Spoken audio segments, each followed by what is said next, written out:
INS Vikrant. गट्टू आणि चिंकी गार्डनमध्ये खेळत असतात. तेवढ्यात बाबा ऑफिसून येतात. दोघेही धावत जाऊन बाबांना बिलगतात. बाबा, एक राईड द्या ना स्कूटरवर. हो बाबा, मलाही. आज नाही बेटा, उद्या संडे आहे. तुम्ही उद्या लवकर तयार व्हा.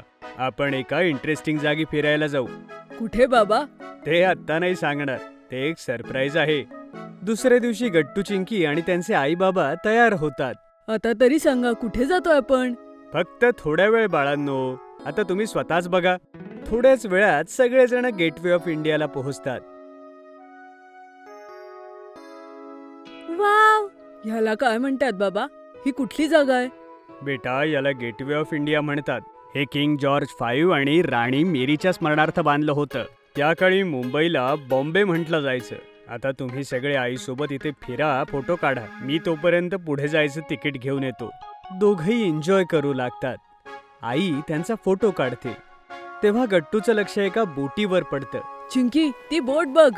वाव, किती मोठी बोट आहे. ह्याला बोट नाही, फेरी म्हणतात बाळा. आपण याच्यावर बसणार आहोत का आई? हो, बाबा तिकीट घ्यायला गेलेत, त्यानंतर आपण फेरीमध्ये बसणार आहे. थोड्या वेळात बाबा फेरीचं तिकीट घेऊन येतात आणि सगळेजण एक एक करून त्यात चढतात. वाव, सगळीकडे पाणीच पाणी आहे. ते बघ चिंकी, मासा, त्याने पाण्यात उडी मारली. दोघेही माशाला बघून टाळ्या वाजवत जोरात उड्या मारू लागतात. किती मोठी बोट आहे ही. अरे, आपण एका मोठ्या बोटीला पाहायला जातोय आता. ती तर याहून 10 पट मोठी आहे. पुढच्या सरप्राईज साठी रेडी व्हा. वाव, अजून एक सरप्राईज. थोड्या वेळात सगळेजण समुद्राच्या मधोमध एका म्युझियम मध्ये पोहोचतात. ही कोणती जागा बाबा? बेटा, हे INS विक्रांतचं म्युझियम आहे. INS विक्रांत, ते काय बाबा? हे भारतीय नेव्हीचं एक मुख्य जहाज होतं. हे 1945 साली बनवलं होतं. तेव्हा याला HMS हर्क्युलसच्या नावाने लॉन्च केलं होतं. नंतर हे इंडियन नेव्हीला विकलं गेलं. नेव्ही मध्ये काय नाव होतं बाबा? नेव्हीचे जहाज आपले कोस्टल लाईनवर रक्षा करतात बेटा. यावर आपले नेव्हीचे जवान तैनात असतात, जे आपले बाहेरच्या प्रॉब्लेम पासून रक्षा करतात. याबद्दल जास्त डिटेलमध्ये इथली लोक सांगतील. थोड्या वेळात सगळेजण रांगेमध्ये लागतात. चिंकी, मस्ती करू नको, गपचूप रांगेत उभी राहा. सगळ्यांचे तिकीट चेक होतात. त्यानंतर सगळेजण आतमध्ये जातात. तेवढ्यात एक माणूस येऊन आपला परिचय देतो. नमस्कार, मी आशा करतो तुमचा इथपर्यंतचा प्रवास अतिशय उत्तम झाला असावा. मी आहे तुमचा गाईड, जो मी तुम्हाला विक्रांतची टूर करेन आणि याच्या इतिहासाबद्दलही सांगेन. तुम्ही सगळे एका छान जहाजाच्या सफरीचे साक्षीदार होणार आहात. फक्त एक गोष्ट लक्षात ठेवा, इथे कुठल्याही वस्तूला हात लावू नका आणि त्या जागी आपला कॅमेरा बंद ठेवा जिथपर्यंत मना केला असेल, नाहीतर तुमचा कॅमेरा जप्त केला जाईल. तुमचा दिवस शुभ जावो. हे ऐकून गट्टू जप्त म्हणजे काय हे बाबांना विचारतो. अरे, जप्त म्हणजे ते आपल्याकडे ठेवून घेतील. कधीच नाही देणार. त्याचा दंड बसतो बेटा नंतर, आणि ते डेटाही काढून टाकतात. असं का बाबा? बेटा, हे आपल्या देशाच्या सुरक्षेसंबंधितलं स्थळ आहे म्हणून. अशा ठिकाणांची माहिती आपण पब्लिक प्लेस किंवा सोशल मीडियावर शेअर करू नये म्हणून हे अशा सूचना आपल्याला देतात. ओके बाबा. गाईड सगळ्यांना पुढे घेऊन जातो. बाकी सगळेजणही त्याच्या मागे मागे जातात.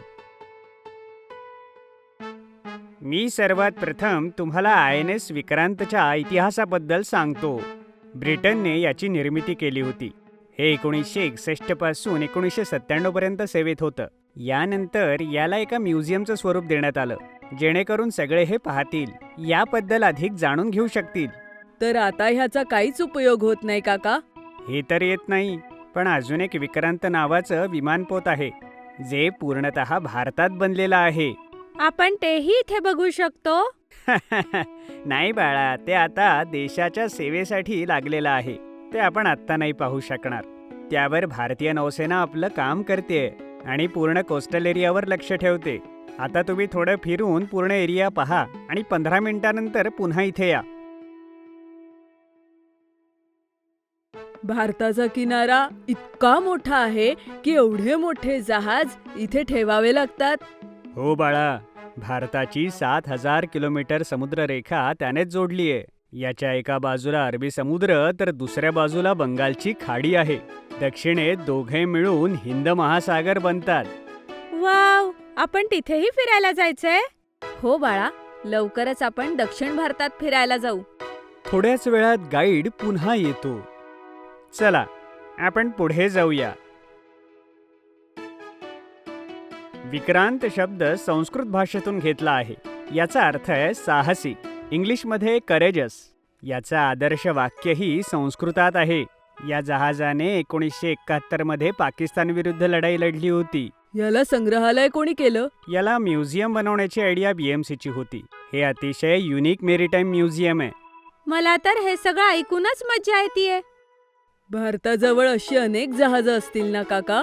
हो बेटा, 150 जहाजं आणि अनेक पाणबुड्या भारतीय नेव्हीशी जोडलेल्या आहेत. तर अशा प्रकारे म्युझियमचा सगळा बघण्याचा भाग संपतो आहे. आता तुम्ही इकडे तिकडे फिरा आणि आरामात पहा आणि 1 तासानंतर एक्झिट पॉइंटला जाऊन पोहोचा.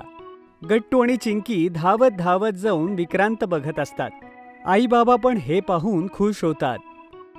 बाबा, मीही मोठेपणी इंडियन नेव्हीत जाईन. बेटा, त्यासाठी खूप अभ्यास करावा लागतो. तुला खूप मेहनत करावी लागेल. I am ready. पण बाबा, मी तर डॉक्टरच होणार आहे. हे ऐकून बाबा जोर जोरात हसू लागतात. हो डॉक्टरीण बाई, हो. थोड्या वेळात सगळेजण विक्रांत फिरून घरी जायला निघतात. गट्टू चिंकी चालले दुबई. असं म्हणतात, आपल्याला देश विदेश फिरल्यानंतर वेगवेगळ्या गोष्टी अनुभवता येतात. नवीन ज्ञानही मिळतं आणि त्यामुळे आपल्या बुद्धीची वाढही होते. पासपोर्ट बनल्यापासूनच गट्टू चिंकी आपल्या दुबई ट्रिपची वाट पाहत होते आणि फायनली तो दिवस आज आलाच होता. दोन्ही मुलं खूप एक्साइटेड होऊन आपली पॅकिंग करत होते. तेवढ्यात बाबा आईला म्हणाले, सगळी तिकीटं, पासपोर्ट आणि व्हिसा सांभाळून ठेव. आई, हे काम मी करते. चिंकीने सगळे डॉक्युमेंट्स अगदी व्यवस्थित एका बॅगेत ठेवले आणि आई तिला हसून म्हणते, शाबास चिंकी. गट्टूने कॅब बोलावली आणि सगळं सामान कॅबमध्ये ठेवण्याकरता बाबांना मदत केली आणि सगळी फॅमिली एअरपोर्टकडे निघाली. रस्त्यात त्यांनी एका प्लेनला आकाशात उडताना बघितलं. तेव्हा गट्टू चिंकीला म्हणाला, चिंकी, आता थोड्याच वेळात आपणही विमानातून आकाशात उडत असू. खूप मजा येईल गट्टू. थोड्याच वेळात ते एअरपोर्टला पोहोचले. सिक्युरिटी चेक आणि बोर्डिंगच्या सगळ्या फॉर्मॅलिटीज पूर्ण केल्यावर ते सगळेजण एका मोठ्या विमानामध्ये येतात. ओ वाव, हे विमान तर खूप मोठं आहे. जेव्हा प्लेन जोरात रनवेवरून आकाशात झेपावतं तेव्हा गट्टू चिंकीला खूप एक्साइटमेंट वाटते. पाहता पाहता आकाशात प्लेननं उंच भरारी घेतली आणि बाहेर फक्त पांढरे शुभ्र ढग दिसत होते. बघ चिंकी, आपण ढगातून उडतोय. काही तासातच त्यांचं विमान दुबईत लँड करतं. एअरपोर्टहून हॉटेलला जाताना आई बाबा गट्टू आणि चिंकीला दुबईतल्या मोठ्या मोठ्या बिल्डिंग्स आणि सुंदर रस्ते बघून खूप छान वाटतं. हॉटेलमध्ये बाबा त्यांना म्हणतात, थोड्या वेळ आराम करा मुलांनो, मग संध्याकाळी आपण बुर्ज खलिफा पाहायला जाऊ. वाव, जगातली सगळ्यात उंच बिल्डिंग. संध्याकाळ होताच गट्टू चिंकी आई बाबा बुर्ज खलिफाला पोहोचले.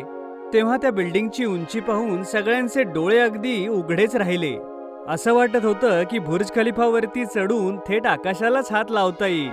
तर मुलांनो, कसा वाटतोय हा बुर्ज खलिफा? अरे बापरे, मी जेवढं इमॅजिन केलं होतं त्यापेक्षा खूप भारी आहे ही बिल्डिंग.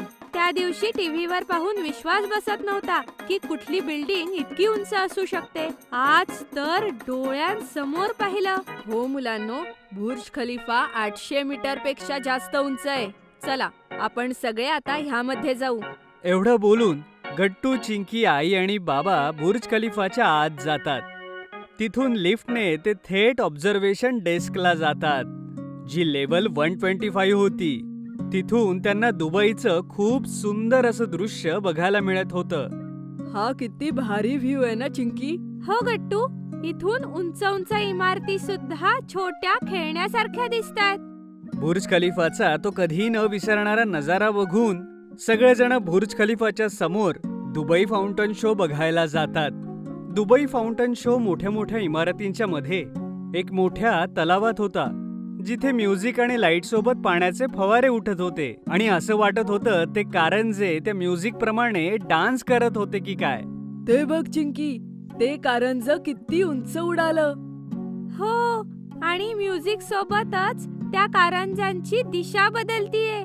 त्यातले काही कारंजे तर 150 मीटर पेक्षा उंच जातात मुलांनो, जे जवळपास 40 मजली इमारती समान असतील.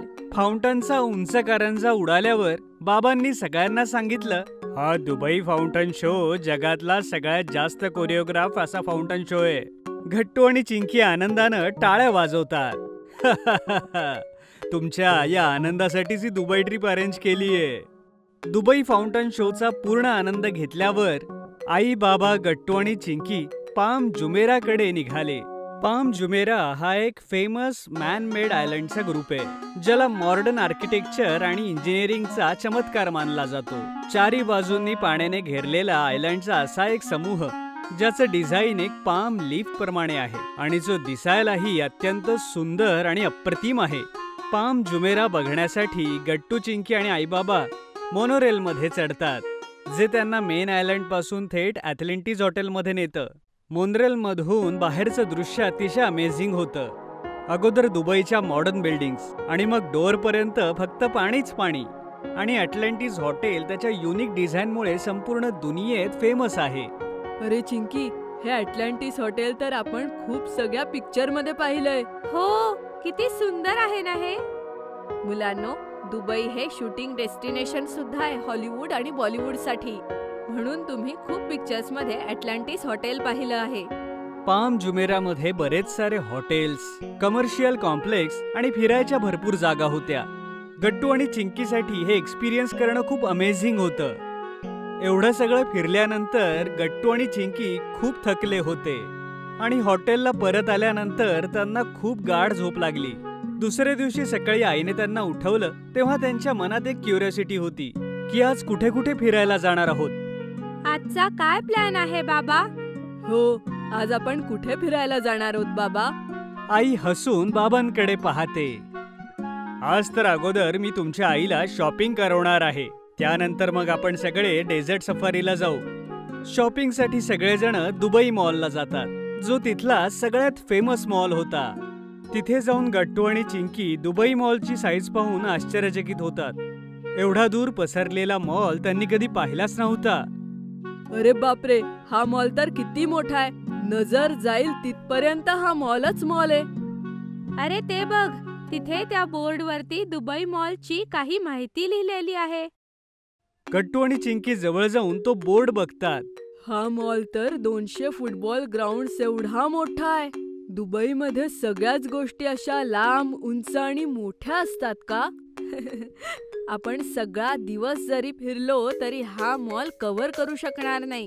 जवळपास 1200 दुकानं आहेत दुबई मॉलमध्ये. दुबई मॉल सगळ्यात फेवरेट शॉपिंग डेस्टिनेशन मॉलपैकी एक आहे. तिथे आईने भरपूर शॉपिंग केली. मुलं, बाबा आणि स्वतःसाठी कपडे, रिलेटिव्हज करता काही इंटरेस्टिंग गिफ्ट्स, घरच्या डेकोरेशनच्या काही वस्तू. खूप मजा येत होती आईला तिथे शॉपिंग करायला. गट्टू आणि चिंकीने सुद्धा त्यांच्यासाठी खेळण्यांच्या दुकानातून काही खेळण्या घेतल्या. तिथे बाबांनी एक ई-बुक रीडर घेतलं. मग वेळ झाली डेझर्ट सफारीची. बुर्ज खलिफा नंतर गट्टू आणि चिंकीने ती वेगळी गोष्ट अनुभवली. ती होती डेझर्ट सफारी. एका मोठ्या SUV मध्ये बसून गट्टू, चिंकी आणि आई बाबा दूरवर पसरलेल्या वाळवंटात चालत होते. सँड ड्यून्सच्या खूप खतरनाक स्लोपर्सवर. जेव्हा SUVचा ड्रायव्हर गाडी फिरवायचा तेव्हा भीती आणि एक्साइटमेंट एकत्र होती. मला तर भीती वाटतेय की गाडी पलटायला नको. अरे घाबरू नको चिंकी, हीच तर मजा आहे डेझर्ट सफारीची. हा, आणि हे ड्रायव्हर सुद्धा खूप एक्सपिरियन्स्ड आहेत, गाडी नाही उलटणार.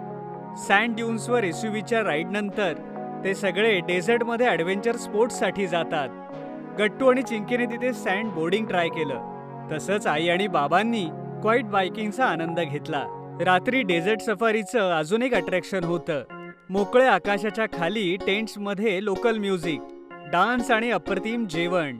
लाईट्स आणि टेंट्सच्या सजावटीमुळे खूप छान वातावरण झालं होतं आणि अरेबिक म्युझिकच्या धूनवर लोकांचं नाच, गाणं आणि कलाकारांची कलाकारी, हा सगळा एक वेगळाच अनुभव होता. आणि गट्टू चिंकीला सगळ्यात जास्त ट्रिपची मजा डेझर्ट सफारीमध्ये आली. आणि जेव्हा ट्रिप संपण्यासाठी आली आणि सगळेजण फ्लाईटमध्ये बसून भारतात आले तेव्हा गट्टू आणि चिंकी खूप खुश होते. सगळं खरंच खूप मस्त होतं. दुबई खरंच कमाल जागा आहे. हो, ही दुबई ट्रिप आपल्याला नेहमी लक्षात राहील.